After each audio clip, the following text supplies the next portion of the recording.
Саламатсыздар, урматтуу Чалкан медиа каналынын көрөрмандары, өлкөбүздө алынган акыркы сааттагы жаңылыктар менен сиздерди тааныштырабыз. Биздин каналыбызга катталып, ой-пикирлериңиздер менен бөлүшүңүздөр.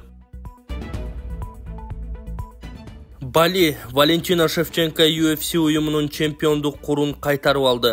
Кыргызстандык Валентина Шевченко UFC уюмунун чемпиондук курун кайтарды. Ал бүгүн 15 сентябрда Лас-Вегаста АКШда өткөн беттешинде мексикалык атаандашы Алекса Гроссону утту. Беттештин жүрүшүндө Шевченко үстөмдүк кылды. 4-чү раундда 2 рет муун тыкмасынан чыгып кете алды. Эсиңиздерге салсак, мушкер кыздар 3-чү рет октагонго чыгышууда. Биринчи кармашта Гроссо жеңишке жетип, чемпиондук титулду Шевченкодон тартып алган. Экинчисинде экөө тең чыгып, мексикалык спортчу чемпиондук титулун сактап калган эле. Сонун жаңылык. Сиз билген жана иченген Умбем клиникасы эми сизге дагы да болсо жакыныраак болду.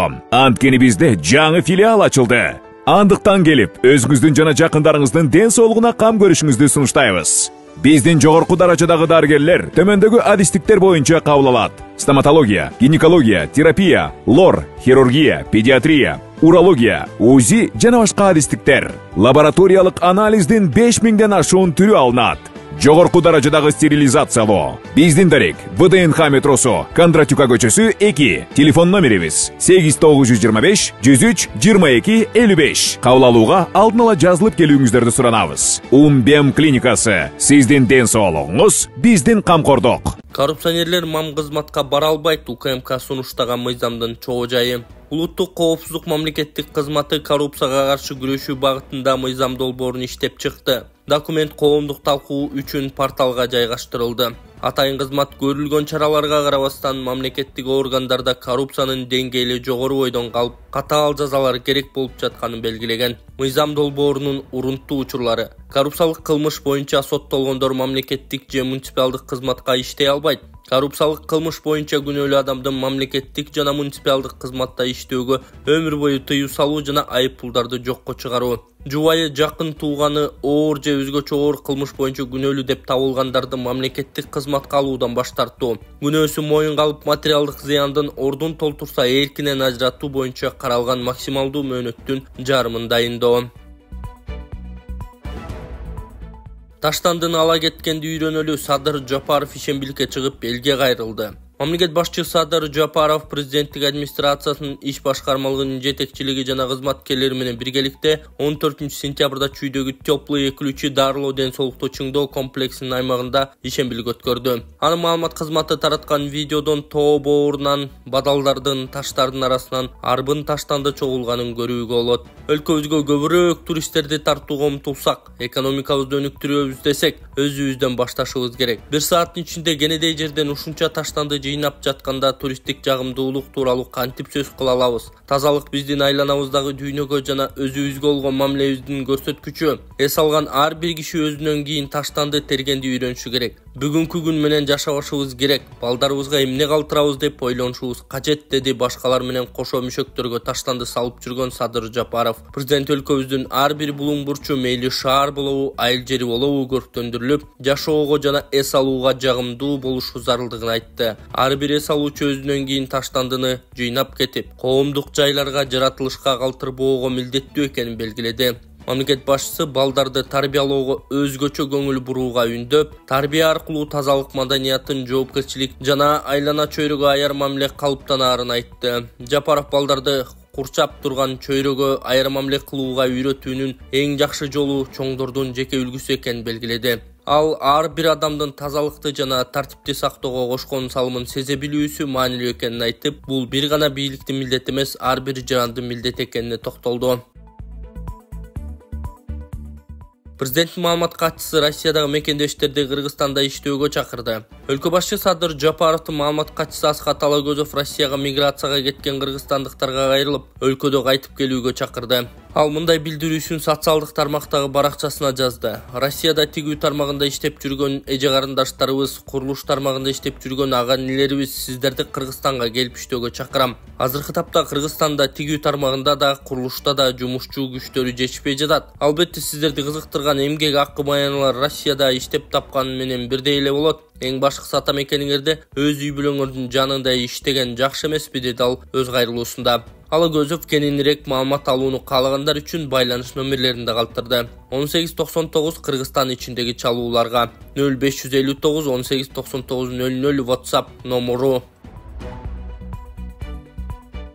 Азимбек Бекназаров 2 ноябрга чейин камакка алынды. Саясатчы Азимбек Бекназаров 2 ноябрга чейин камалды. Бул тууралуу анын уулу Руслан Бекназаров билдирди. Анын айтымында УКМКнын СИЗОсунда орун жоктугуна байланыштуу Бишкектеги СИЗО 1 абак жайына жаткырылды. Буга чейин УКМК саясатчы Азимбек Бекназаров кылмыштуу кирешелерди мыйзамдаштырууга шектелип кармалганын билдирген. Маалым болгондой 2010 жылы апрелде төңкөрүш болгондон кийин банк кутуучаларынан өкмөт үйүнөн алынган акчалардын уурдалышы жана коротулушу боюнча кылмыш иши козголгон. 2010 жылдагы убактылуу өкмөт мүчөсү Азимбек Бекназаровдун укук коргоо органдары тарабынан камакка алынган акчаларга ээлик кылып алууга катыштыгы бар экендиги аныкталган. Кийин ал акчага Ысык-Көл, Чүй, Жалал-Абадтан жана Бишкектен кымбат объекттерди сатып алып, башка адамдарга каттатканы белгилүү болгон деп айтылат маалыматта. Аталган факт боюнча Азимбек Бекназаров 12 сентябрда кармалып УКМКнын убактылуу кармоочу жайына камакка алынган. Ал кылмыштуу кирешелерди адалдоо беренеси боюнча шектелүүдө.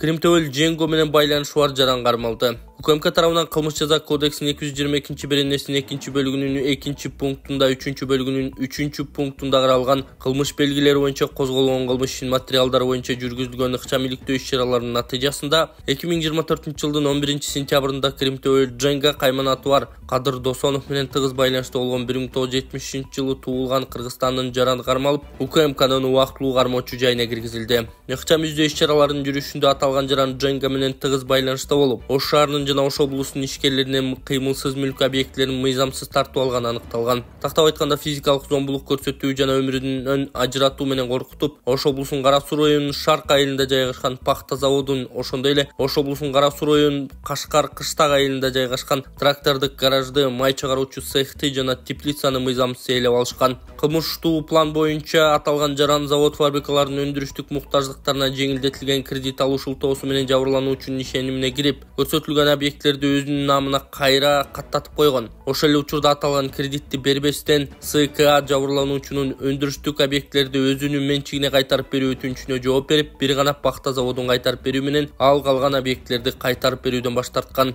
Ошол эле учурда Крим авторитет Женго менен кылмыштуу байланыштарды пайдаланып жабырлануучуну физикалык күч колдонуу менен коркута баштаган. Кылмышкер жарандын жашаган жерин тинтүү учурунда 2 даана жылмакай, ок атуучу куралдар, бычактар, ИИМдин кызматкерлеринин өздүк бөлүгү, ошондой эле аталган өндүрүш объектилерине тиешелүү документтер табылып алынды. 2024 жылдын 11 сентябрында козголгон кылмыш ишинин алкагында кармалган жаран УКМКнын башкы тергөө башкармалыгына жеткилип, УКМКнын убактылуу кармоочу жайына киргизилди. Учурда тиешелүү тергөө иш-чаралары жүргүзүлүүдө. Сокулукта Борбордук стадионунун курулушу башталды. Чүй облусунун Сокулук районунда Борбордук футбол стадионунун жана заманбап спорт комплексин куруу пландалууда. Аталган жайдын курулушуна улуттук коопсуздук боюнча мамлекеттик комитеттин башчысы жана Кыргызстандын футбол боюнча президенти Камчыбек Ташеев капсула салды. Анын айтымында Кыргызстандын бардык аймагында спорт объектилери курулуп, реконструкцияланып жатат. Алар курулганда ал жерде эл аралык мелдештер өткөрүлөт. Спорт комплексинин жалпы аянты 15 000 чарчы метрден ашык болот. Камчыбек Ташеев МАМ курулуш комитетине Сокулук райондук мамлекеттик администрациясы менен биргеликте өз убагында каржылана турган тиешелүү долбоорду даярдоону тапшырды деп билдирди УКМК.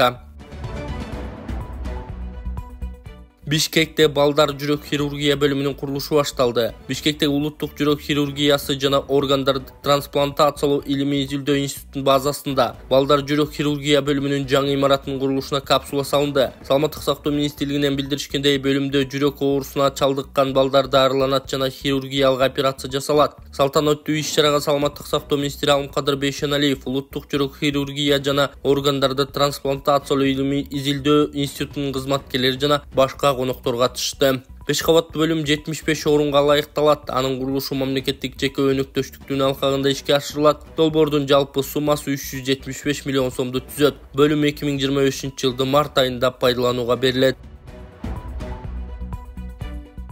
Кытай элдик ыкмасы менен гайморит, грыжа, артрит, остеохондроз, куяң, тиземун, простатит ооруларын дарылоо жана кан айлануу системасын жакшыртуу. Гайморитти дарылоо ыкмасы мурун көңдөйүндөгү ириңдерди жибитүү үчүн от жагуу, Андан соң табигый таза чөптөн жасалган порошок менен ириңди сыртка алып чыгаруу. Грыжа, остеохондроз, тизе муун жана суук тийген ооруларды дарылоо ыкмасы. Ооруган жерге гандин, же жөнөкөй тил менен айтканда, дары чөптөргө сугарылган таякчалар менен массаж жасоо. Андан кийин от жагуу. От жаккан соң атайын табигый чөптөрдөн жасалган дары майларын шылап, денедеги токсин, туз жана вирустарды чыгаруу. Келип 100% кепилдик менен ден соолугуңузду чыңап кетиңиздер. Кененирээк маалымат алуу үчүн экраныңыздардагы номерге кайрылыңыздар. Өлкөдө жарым жыл ичинде жол кырсыгынан 280 адам каза болду. Кыргызстанда 2024-жылдын 6 айында жол кырсыгынын кесепетинен 280 адам каза болду. Бул тууралуу жол кыймылынын коопсуздугун камсыздоо боюнча мамлекеттик инспекциянын башчысынын орун басары Эмиль Жакыпов билдирди. Анын айтымында бул аралыкта 3060га жакын жол кырсыгы катталган. Биринчи жарым жылдыкта кырсыктардын саны 2023-жылдын ушул мезгилине салыштырмалуу 8%га, ал эми каза болгондордун саны 6,7%га азайган. Кырсыктын кесепетинен 4,5 миңге жакын адам жабыркаган. Мамлекеттик жол кыймылы коопсуздугун камсыздоо инспекциясынын статистикасына ылайык 2024-жылдын 6 айында жол эрежесин бузгандар 278 миллион сомдон ашык өндүрүлгөн. Салыштыруу үчүн 2023-жылы Кыргызстанда жол кырсыгынан 783 адам каза болуп, буга чейин жол кырсыгынын жалпы саны 6945ти түзсө, жол кырсыктарынан 92% айдоочулардын күнөөсүнөн экени билдирилген.